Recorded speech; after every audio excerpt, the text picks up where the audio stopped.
Hello everyone, welcome back to the Yours, Mine, Away podcast with me, Mark Howard. I'm joined by none other than one of the OG One Glove creators, Jordan Perrin. Nice to have you on, mate. I've actually scored as well. Have you, yeah? Yeah, a couple of seasons ago, yeah. And I was put the ball outside the box, just fizzed it out, and it's obviously a bit wet. It's skidded up over the 9, and the keeper's come rushing out. I think he's fallen over. Oh, no. And it's gone in the back of the net. So, yeah, went and signed for Arsenal. Alex Welsh was my first goalie coach. The man, the myth, the legend. We played a pre-season game this year and they had a few beers before the game. And I hadn't seen that before and it blew my mind, but it made me laugh so much. How do you manage to get through working 9 to 5, but then training at night and then still being able to edit your own content? People question me, like, especially with a GoPro, like what managers and that think of obviously putting a GoPro in the goal. I've had people try and nick the GoPro before, called back and went to FC United of Manchester. Yeah. First game, I was on the bench covering someone who was injured. I think something like in front of like 3,500 people. Wow. I remember coming on and I think it was a fourth qualifying round in the FA Cup. The nerves are kicking in. Yeah. What a save from Mark Howard. Hey there, I'm Mark Howard, professional goalkeeper and the host of the Yours, Mine, Away podcast. Today I'm thrilled to share my secret with you. When I got my hands on active collagen, it was an absolute game changer for me. As football players, we all want to train hard, play harder and recover faster. Since rupturing my Achilles 6 years ago, I've relied on collagen supplements to help me remain injury-free. After trying various brands, I found my perfect match with UPerform. Packed with 2 unique bioactive collagen peptides, it's the UK's #1 choice for both prehab and rehab. Say goodbye to injury worries and hello to enhanced performance. Collagen is key for your muscles, your tendons and ligaments. But here's the kicker, as we age, we lose it. UPerform's active collagen doesn't just replenish, it turbocharges your natural collagen production. Simply take 1 gel a day, it really is that simple. And for the result, feel unbeatable and keep playing your best game on and off the pitch. I wouldn't recommend anything that I don't believe in. UPerform is the real deal. And just for you, they're offering an exclusive saving. Click the link in the description below and use code MARK20 at checkout. Join professional footballers all over the world that now take active collagen to make injuries a thing of the past and recover faster. Grab yours now and transform your game. Hello everyone, welcome back to the Yours, Mine, Away podcast with me, Mark Howard. After a little mini break, a fun off season for myself, I've done a little bit of touring and that. I'm delighted to be back in the studio. I'm joined by none other than one of the OG One Glove creators and influencers, Jordan Perrin. Nice to have you on, mate. Thanks for having me on, mate. No, obviously we've been speaking a little bit off air and that. I've really enjoyed watching your content you've been putting out so far, especially the honest truth about the goalkeeping, especially at non-league level, and you put out everything, mistakes and all. Yeah, for me, like obviously, there's so much about goalkeeping that people hide up. In a day yourself, you know, we make mistakes and things happen. So the honest truth is, if I let a goal in, whether it go through my legs or not, I'll put it up. If I make a great save, I'll put it up as well. So it's being transparent for the audience, really. Yeah, really enjoy making the content. Yeah, obviously, like we've been saying. You've been doing content now for a little while. Some of your videos have absolutely blown up. Can you just talk to the audience a little bit about some that have? Yeah, so I've had a couple of videos, probably maybe one that some people might have seen was shared by the uni lad people. It got something like 18.5 million on TikTok and about 3.5 million on Instagram. Literally, it was a match highlight clips of about 90 seconds of me playing at Wellings Ground when I was at Irfan Belvedere. And yeah, the pitch is awful. To be fair, the goal mouth is literally like sand. Obviously a bit of swearing for myself, just the way I play and the way I communicate. But yeah, that just randomly took off. I was at work one day and my mate's like, "You seen how many views you've actually got on this video?" I just didn't really know. I mean, I did, and yeah, it's crazy. The rest is history, really. But I had a few videos blow up and do quite well for me. So. It's an addiction watching the views go up, though, yeah, isn't it? I think when I first started doing it, I first started seeing it, I was literally watching it like minute by minute. Refresh. Yeah. As it's gone on now, I've kind of sort of got used to the views. Like some videos do well, some videos don't. So it's finding that sort of niche in between, really. But yeah, I love doing the content and alongside the football. So what made you get into doing the content then? So for me, like I was had a few bad games about 2 seasons ago. Obviously, Ben Foster's been doing the GoPro and the goal, and a few others have been as well. And for me, at non-league level, some clubs have VOs, some don't film the games. And I was wanting to see sort of what was going wrong really with technique and obviously a bit of positioning really. And one of my teammates just said to me, just chuck it out there. Why don't you see how it gets on? I was like, no, I can't do that. And yeah, I did put one video out and done really well. And really, the rest is history. Just keep putting it out. And some people love it, some people hate it, but for me, I enjoy doing it, and it's going to help some people. That's what matters to me. So and obviously with that, you've then, like we were saying before, partnered up now with the One Glove, which is obviously a massive achievement for for yourself or anyone really. But to say that you've managed to do that just off your own back and doing your own editing while working full time, playing part time football. Yeah. Like we was talking about this off air, but finding the hours to do all of these sort of things, but then to be picked up and recognised for your achievements is also a huge plaudit to yourself. Obviously, it's massive for me. I think since being sort of non-league football, we've obviously had to buy my own gloves and things like that. So with Miles and Will, have done me an absolute favour and helping me out there. And I think it's just so real that so they've asked me to sort of get involved with One Glove and obviously the One Glove boys. And yeah, it's brilliant. I never really thought it would happen, but I think balancing all of the sort of aspects of obviously content and having a full-time job since finishing full-time football about 5 or 6 years ago now, and then playing non-league, training twice a week, playing on a Saturday, midweek games. It's it's a lot of balance, but I enjoy doing the editing, even though it does take a lot of my time up. But I enjoy all aspects of it really. So. Yeah. Can you explain to the audience what the OG creators are then? So it's made up of, it's quite a new thing really. Obviously the way I got into it was through Deck McCarthy, and he said to me like, what's happening with your gloves and that, and I said, well, sort of been wearing one glove for a little while, and he said, do you want to get involved? We're starting to make a OG squad. So yeah, it consists of myself, Deck, Ollie Russell, and Dean, and then you got Scouts GK. He's coming on next week's show, so that'll be good. He's a class lad as well. Rush GK, and then recently I think we've got Tom Atkinson as well. So, nice. Good little group coming on now. Yeah. But yeah, it's sort of that sort of content creators where we all come together, we share our ideas, and we get together and film content and basically train together, and I think it's a good little squad building. Yeah, the Avengers of goalkeepers, man. No, I had that one before. Just Miles assembling people together. It's class. I love it. I love what they're trying to do over at the One Glove with all that sort of stuff. And I think in the recent weeks, I've seen quite a lot of other brands now of really trying to tap into the social media world. I think Kid De Gea has just been signed by Rush, I think, and there's a few other things going on. A lot of people are making that content-driven advert stuff, and also you lot are getting more eyes on the gloves than most professional goalkeepers are. Yeah, I think obviously it's brilliant because obviously with me looking up when I was younger, looking up to the pros wearing all the glove brands, things like that, it's brilliant to see. But I think with us guys, we just about normal people really, from all ages, from young, so obviously Ollie being young, myself I'm only 24, and then you've got Dean as well, obviously his dad. We're just normal people, and I think people can relate to that more. If seeing us wear the gloves and they think, oh, if they can wear them, we can wear them. Yep. And I think it's a bit more personal when it's like that. Obviously, he loves seeing the pros in the gloves and that. But obviously, seeing someone like myself, just a normal lad from Kent, just wearing the gloves and playing football, people can relate a bit more to it. It's also the type of content that you guys can create, because often or not, you're not allowed to see a pro training day in, day out, or doing different drills or training on AstroTurf and different surfaces. So when you guys are doing it, it's more realistic to the audience and the purchaser, because you're doing a normal training session, which they'll be doing. You're doing it on different types of surfaces, like we talked about the crap goal mouths and on AstroTurf and different types of pitches. So when people are watching your content, it's probably more relatable for them to go out and buy gloves that you guys are wearing or another content creator's wearing, because it's more realistic to the type of sessions and games that they'll be facing. Yeah, I think it's just like you said exactly, Mark. It's hits now on the head. It's relatable. Obviously, like myself, and you've got Scouts GK, Rush GK, like them guys are killing it on social media. And I think a lot of younger people want to see them do the content, and big fans of everyone that does it. And I think so many creators out there, even like small creators, they all sort of.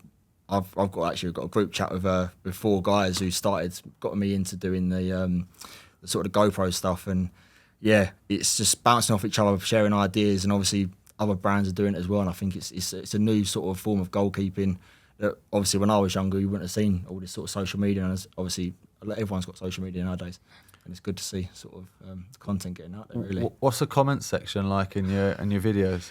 I've had some really nice stuff, and I've had some horrible stuff. But for me, like I play non-league football. Sometimes I might have play in front of 50 people. I might play in front of 400 people. Yeah. So majority of the time it's good stuff. comments about weight and things like that. But I think for me, it's just I take it on the chin. Like I'm just used to it now. But yeah, it's comments. Even from that video, it went obviously 18 million views. There's still people commenting on it now. Yep. Just arguing between if goalkeeper's a harder position or not, and one guy's going back. And yeah, it's good to see the comment section. The majority of the time, it's good feedback, and people like watching the content. Really. Do you notice from different countries the types of comments are different?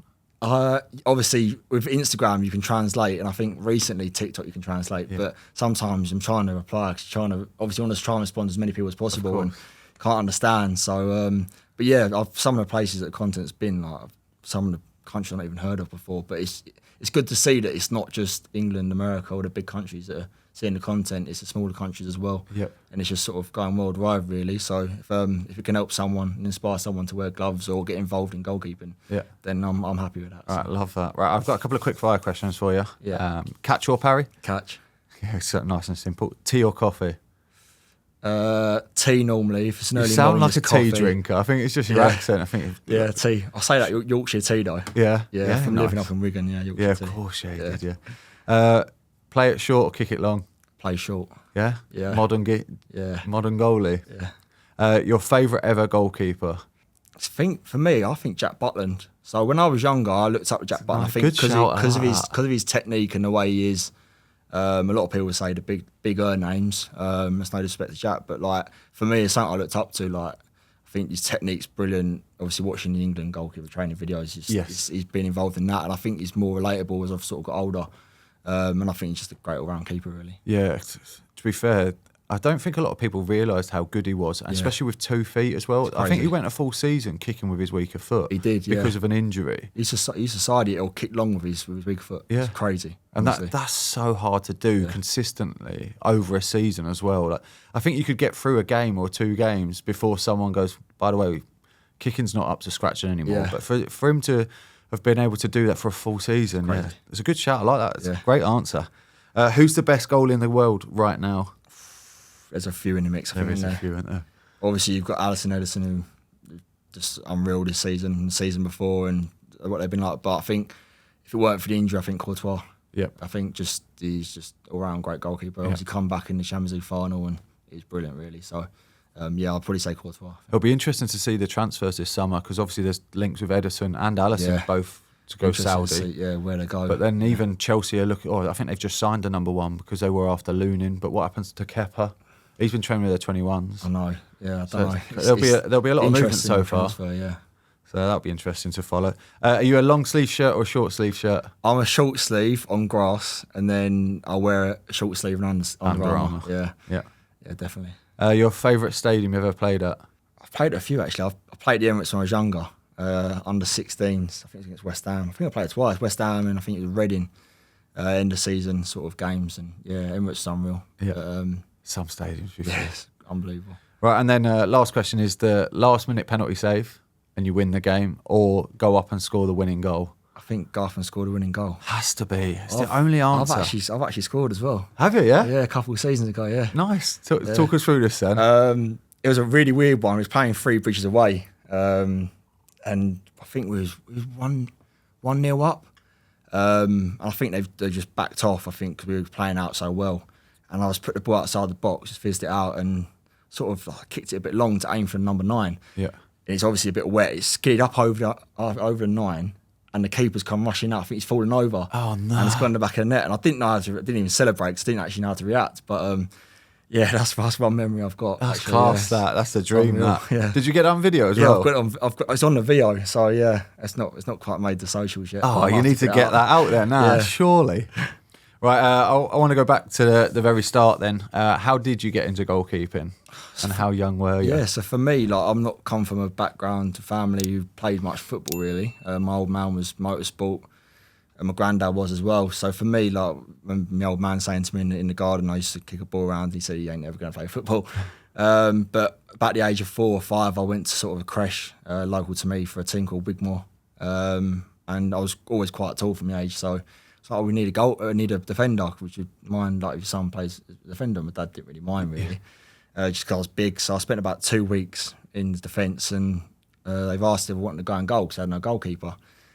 I think really from there, I've just remember naturally. I remember slight bits of the game. I was probably like 5 or 6 then.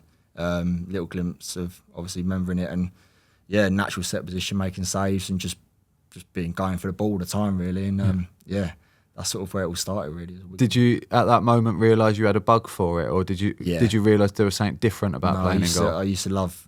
I think being defenders okay, and obviously I was told is obviously they're going to put you in defence, but I think for me, it's just ever since I've sort of started catching a ball or diving around, it's just I've always wanted to do that, and I think that's why I love being a goalkeeper. It's just the best feeling in the world, really. Yeah, it is. Yeah. But just being different. It's just being that individual in that team. It's a different sport, really, but it's hard to put in words because obviously no outfielder gets the feelings that we get in a match. But yeah, we're a special breed. Yeah.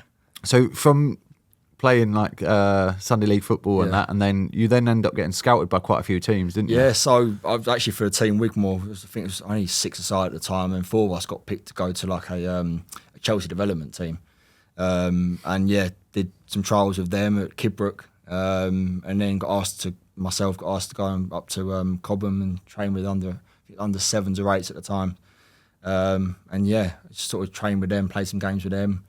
And there was other scouts at tournaments, like I had trials at Millwall, Charlton and Arsenal.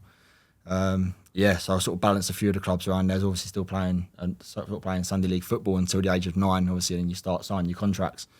And yeah, I went and signed for Charlton under 9. So yeah, first youth boy contract under 9. Some feeling Charlton. That then, yeah. Yeah, it's brilliant. I think it's a massive achievement.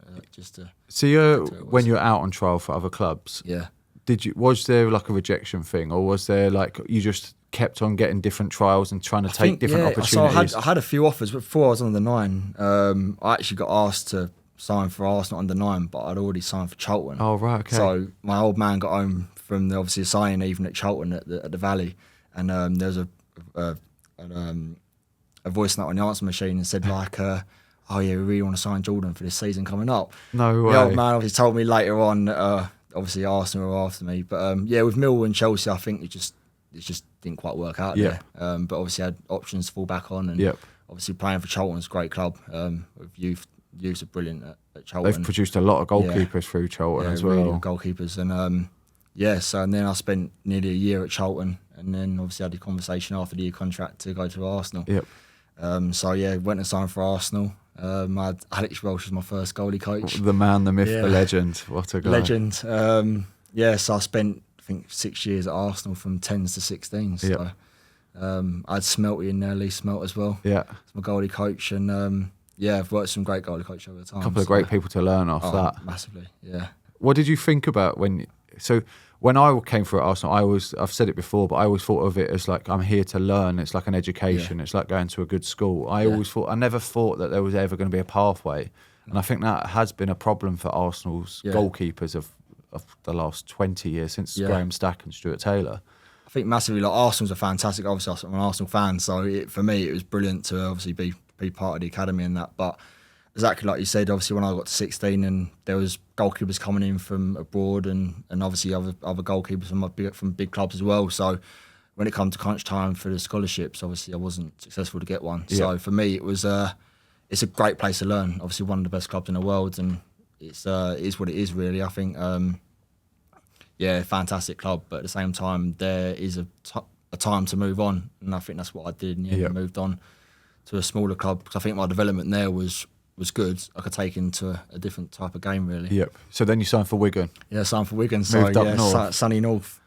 So, It's never been sunny in the north. No, Wigan, I think Wigan are a great club. I've learned so much from Wigan as well. And to be fair, when I did get released by Arsenal, I had a few clubs I trialled at Coventry. Coventry offered me a scholarship and Wigan offered me a scholarship. I've trialled at Forest, played a few games at Forest. All put deals on the table for scholarship, but Wigan offered me a pro as well on the end of it. So I think for me, for obviously goalkeeper longevity and being able to settle in somewhere and get your game time and build sort of your relationship with the team, and I think I needed longer. So I took the opportunity to go to Wigan, and I think it's a great club, and I've had their issues in the past, but I think they're slowly starting to come out of them, and they're a great club. They're another team that have actually done well at the academy system. Yeah, they have, massively. Yeah, to be fair, they're in catchment area, and I live in the north anyway. I live in Preston, so. But you see a lot of the Wigan scouts in Preston, in Blackpool. They're about Manchester way, so they're trying to get the best young upcoming players. But obviously, then mixing that with being able to recruit a few from a bit further afield like yourself. Yeah. For me, like that was one of the reasons I said to my old man. I was like, Coventry's a decent catchment area, but other than sort of the southeast, really, there's the northwest is so many clubs in the space of so many miles. Like there's even non-league clubs. Like there's so many clubs around there. So for me, I looked at it of when I did get a chance to go on loan. There's so many clubs to go on loan to in non-league, as well as if it didn't work out at Wigan, I could fall back onto lower league clubs, and there's just so much there, and obviously in the catchment area to be scouted really. So I think for me, Wigan was it's a very smart choice because it presents more opportunities, like you're saying, the loans and stuff like that. But massively. And like even like you're saying, there's some really good non-league football around within an hour's drive of Wigan. Yeah, there is. Like in every area, every direction. Yeah, massively. Like I had obviously my first year pro, I went out on loan. I think I played something like 38 games that season, as well as 23s games. So for me, I went to first loan was Stockport Town, which was Step 5 football. Basically combines counties league, which is brilliant to see it because you play in some parks basically. Yeah. But it's good to be a part of men's football and get experience. And then got called back and went to FC United of Manchester. Yeah. Which was quite a good experience. That I think my first game I was on the bench, I was covering someone who was injured. So the number 2 went in goal, and he actually got injured in the first half. I think something like in front of 3,500 people. Wow. I think I was great 19, following that, isn't it? Yeah, 19 at the time, and I remember coming on, and I think it was a fourth qualifying round in the FA Cup, and obviously nerves are kicking in. But yeah, it was a great experience. I think I played 5 or 6 games for them, and then once obviously the goalkeeper come back the first choice, I went back to Wigan and I had a chance to go and play. I think it was Step 3 at the time, which was Runcorn Linnets. Played 30 odd games for them, so that was a good experience as well. Fortunately, I got a bit of injury. I had to come back early for the end of the season, but it's all that experience really to play non-league football at 19. It's going into the men's game as well as still train every day. So you were training every day at Wigan, but then on a Saturday and a Tuesday night, you'd be off. Yeah, so we used to do like obviously your standard weeks of train Monday, then train morning session Tuesday, then go train in the team on Tuesday. That. I might have a Wednesday off unless you're in for Wednesday with the first team, whatever. And then, or education. So I did my education for my first 2 years scholar. So come obviously my first year pro, it was all right. I was able not to do it. So spent my time on the golf course really when I wasn't playing football. But yeah, no, I really enjoyed my time on loan, and I think I learnt a lot. Obviously being up there on my own, and yeah, some good experiences. Huge shout out to Forged Irish Stout for being part of this podcast. Listen to that beauty. An unbelievably smooth, creamy stout by Conor McGregor, the UFC legend. Not here to take part, but here to take over. Forged Irish Stout is on a mission to become the biggest Irish stout. Conor McGregor has taken over the whiskey game. Now he's about to take over the stout game.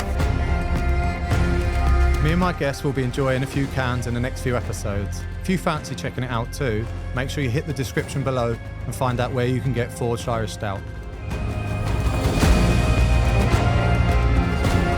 Forged Irish Stout will be available in Asda nationwide come August. Let's get back to the podcast.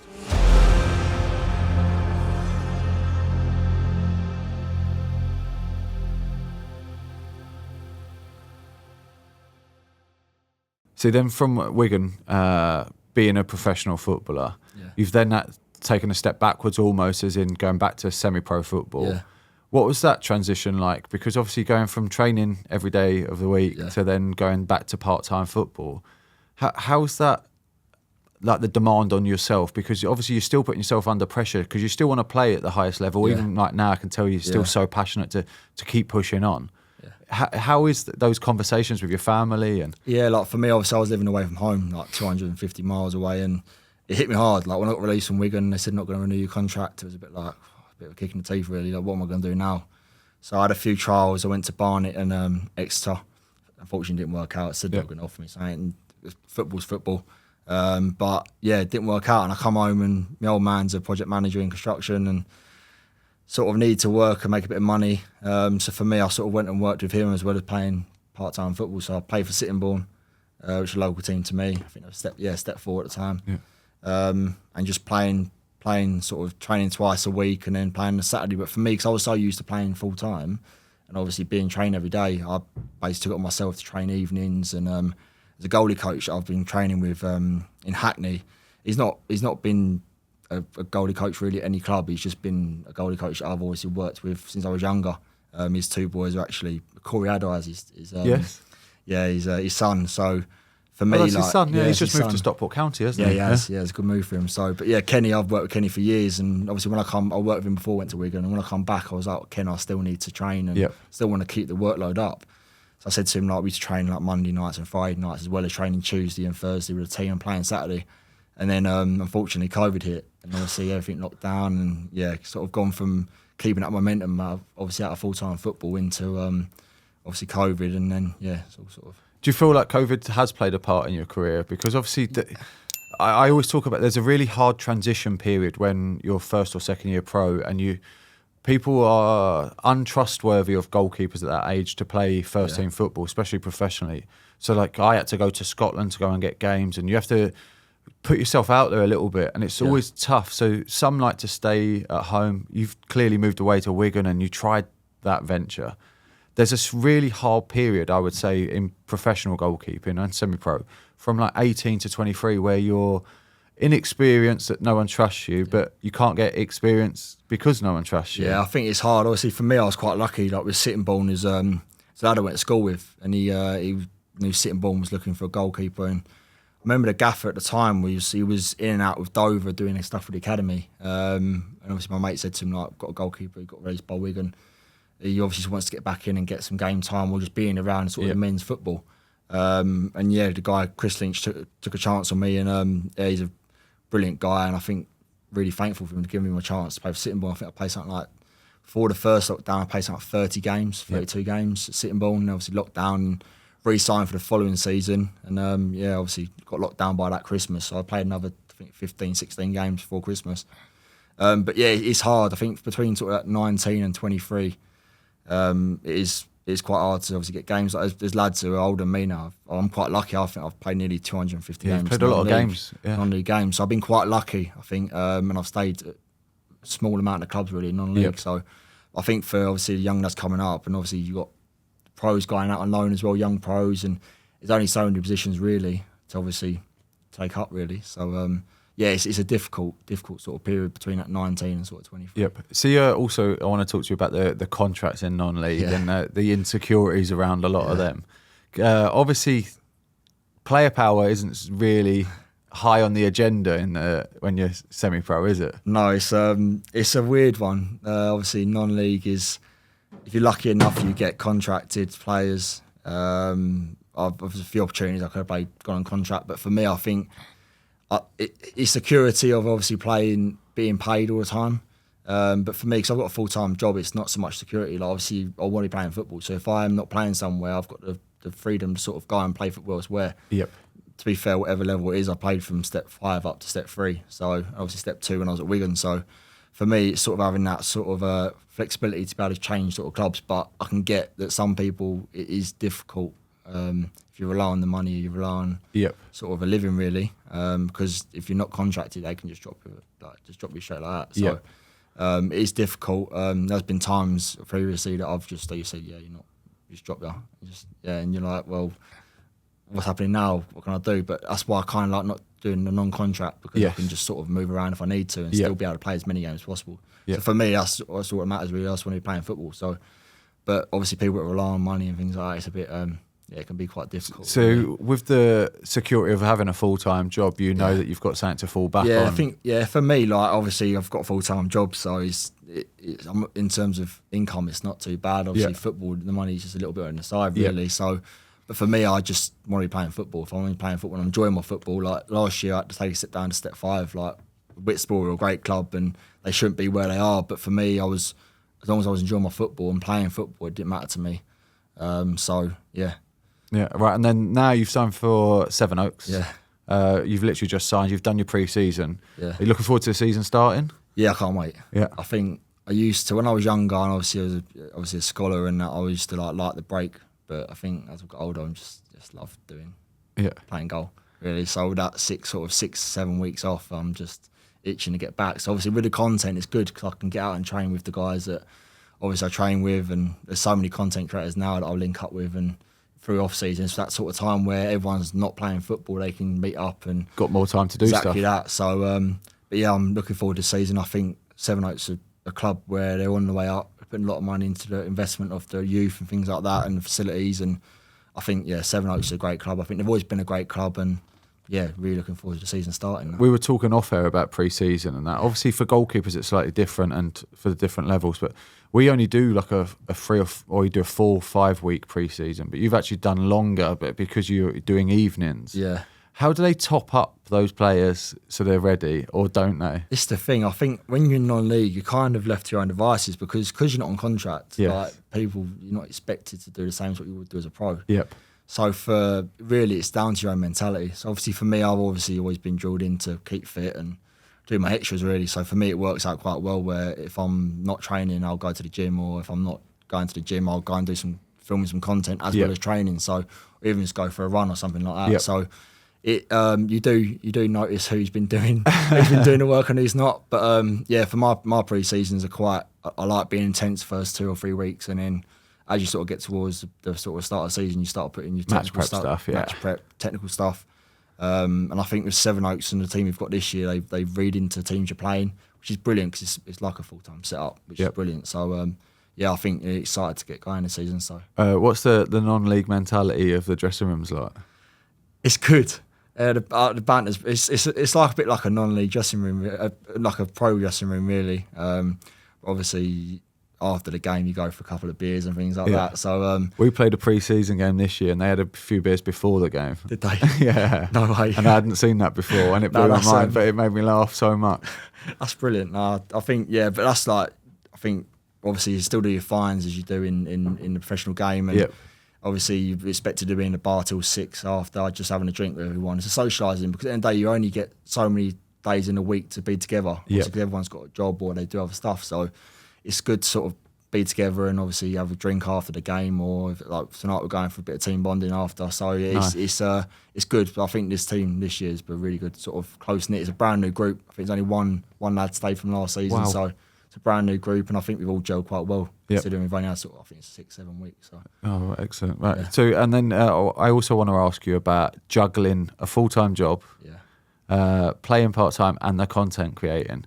We've talked about this again off air, but how do you manage to get through working 9 to 5 or whatever hours you do, but then training at night and then still being able to edit your own content? To be fair, I question it myself sometimes. It's I think obviously I've recently got a new job, so I was working in London. I live in Kent, so for me I was doing 2.5 hours there, 2.5 hours back travelling from where I lived, obviously with rush hour traffic. So it's hard to balance the sort of being able to train twice a week, game on Saturday, and then you've got the family as well, and then editing content as well. So and then juggling the full-time job, so my hours are 8 till 5. So but for me, I think it's once you get in that routine of obviously knowing what you're doing. I think before I started the content, it was a bit easier, obviously, because you haven't got to think about editing. But I think because I enjoyed doing the editing and I enjoyed doing the content, it's more of a hobby really to me now. So the editing's not easy though. It's not. I'll tell you what. The short form stuff is the sort of stuff I do for myself. Like I've had a few people help me do sort of some of the long form stuff that I'm trying to get into. But at the same time, it's just trying to build another skill of editing as well as trying to balance a full time job, like you said. But it's demanding. Some nights I'm up till 12 o'clock trying to edit and try and get every out for the next day. But like I said, I really enjoy doing it. So for me, it's if I want to do it, then obviously I balance it right. So are you also following trends as well? It's just the thing. For me, I do it because I enjoy it. So obviously it's addictive to see the views. Of course it is. But at the same time, it's knowing what sort of trends are where really. And I think at the start I did.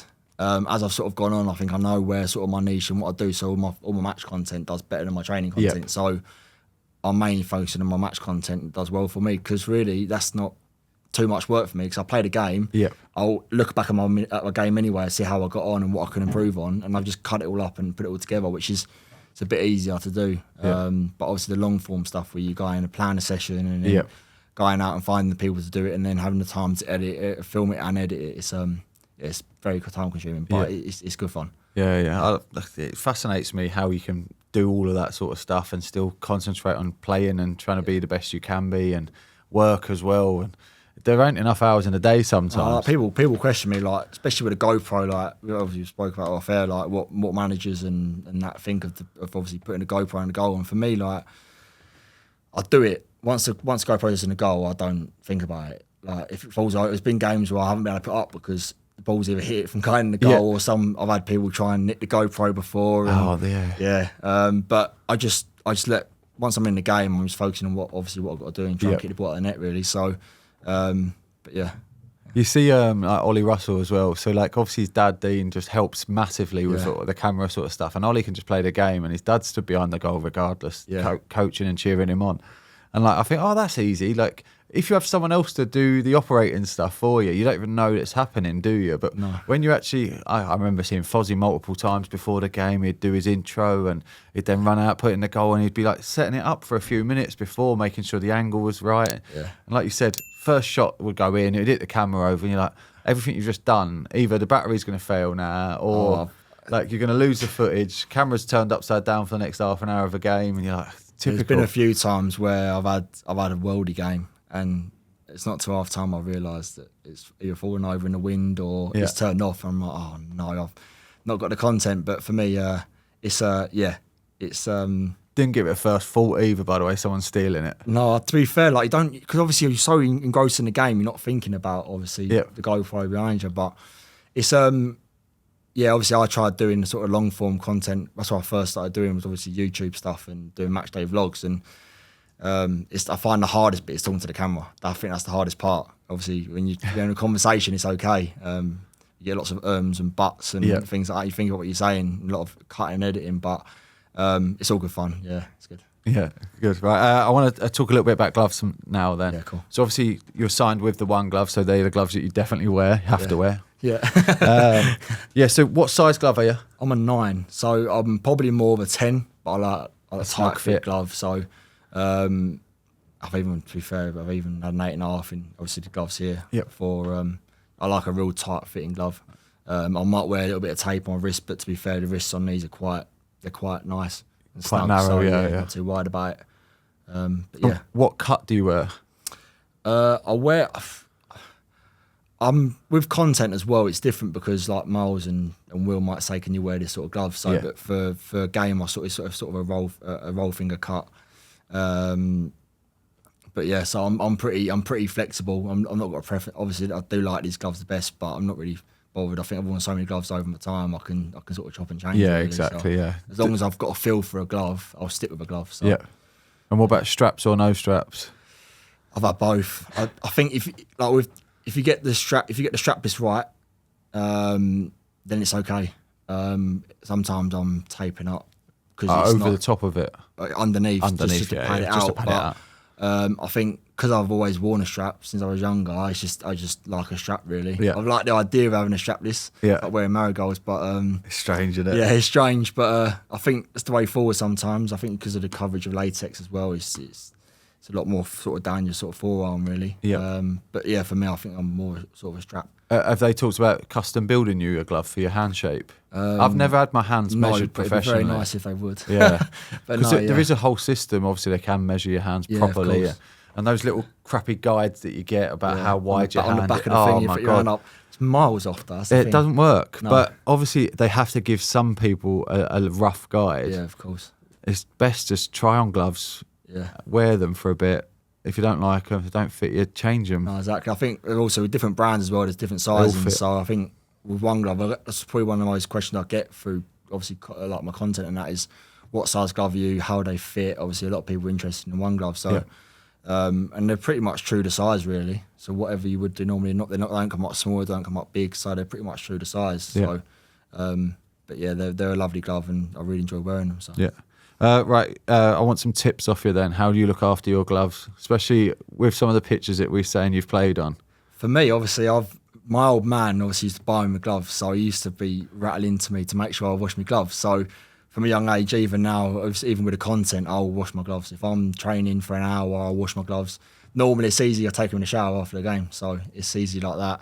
But if not, obviously, obviously there has been games where the showers ain't working. I'll take them home and wash them. Yeah. So after training religiously, sort of wash the gloves with maybe. To be fair, I've always just used warm water, really. Just water, yeah. Just water. I've used obviously some of the products before, sort of cleaning products that obviously glove brands use, but for me it's warm water. Yep. Just soak them and then leave them in a sort of I mean, gloves now are so delicate anyway They that you are, don't yeah. want the chemical interactions almost. No, exactly, And yeah. if you can get it out of water, I wash them in the shower always as well. And I think it's just, and then leave them to naturally dry. Yeah. Drives me mad if the kit man think puts them that- anywhere near a bit of heating or a radiator. That's the thing. I'm very religious of doing it a certain way, but there's been times I've been busy or caught up doing something else, and I've had to chuck them in the airing cupboard. So Yeah. it's a bit. I've done it once or twice, and yeah, the latex is gone. I'm like, come to a game, I'm like, oh, they're so dry. Yeah. But majority of the time I'll air dry them and probably wash them, and then I'll be ready for the next game. I try and have 2 pairs on the go, really. So Yeah. If, obviously, I like a little bit of moisture in the gloves, so activates the latex. But yeah, normally I have about 2 pairs on the go. Yeah. Are you like, you've got a training pair of gloves and a match pair of gloves, Yeah. but you would take the training pair of gloves just in case the games and stuff definitely, like that. just Yeah. in case anything happens. So I like having a really warm pair of gloves with me because you know some days the conditions are bad or if it's really raining, the old gloves are the better gloves. Yeah, I sometimes like I think it was a game last year, and I know like it's probably the worst condition I've ever played in.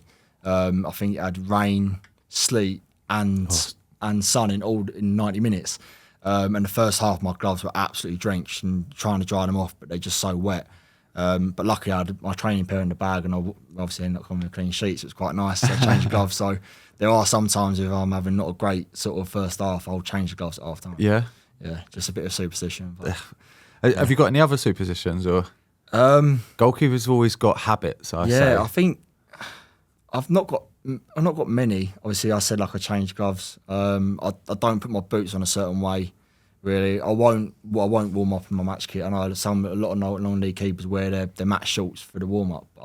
I'll wear training kit and then change it. Go in 15 minutes before and obviously get changed then. So, but not really. Obviously, just make sure I wash my gloves and my bag's patterned out before and little things like that. Really, All the proper, doing things properly. Doing things properly, yeah. And then finally, before we finish, I want to find out where you think you're going to take your content next and how your career will pan out. I think for me, it's a hard one to obviously to sum up, but obviously the way your content creation is going, and obviously partnering up with big companies and that, and you see people like Deck that are just smashing it. Yeah. Is that what you're aiming for, or? Yeah, like me and Deck have come quite good mates, really.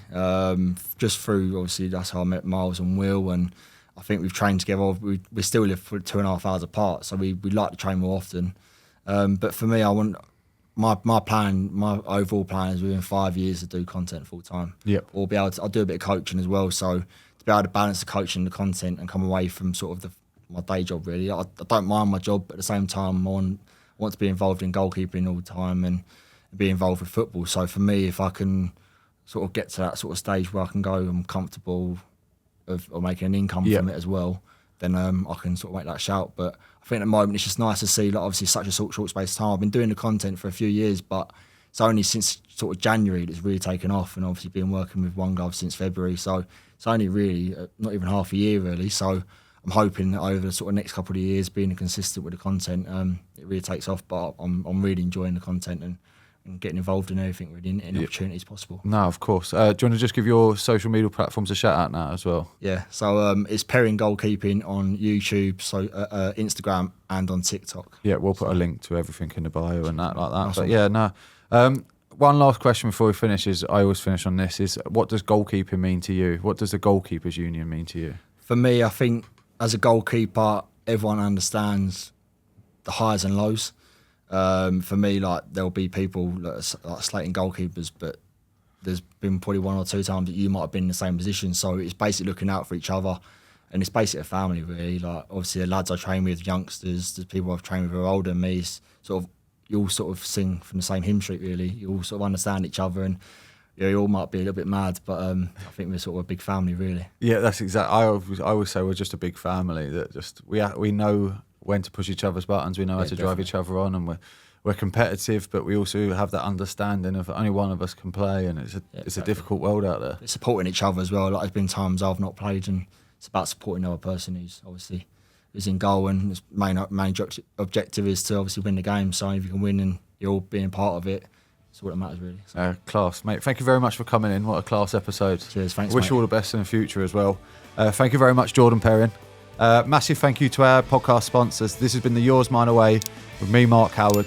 Please make sure you like and subscribe both of our profiles, and make sure you're hitting follow button. Cheers, guys. Take care. Bye. What a save from Mark Howard.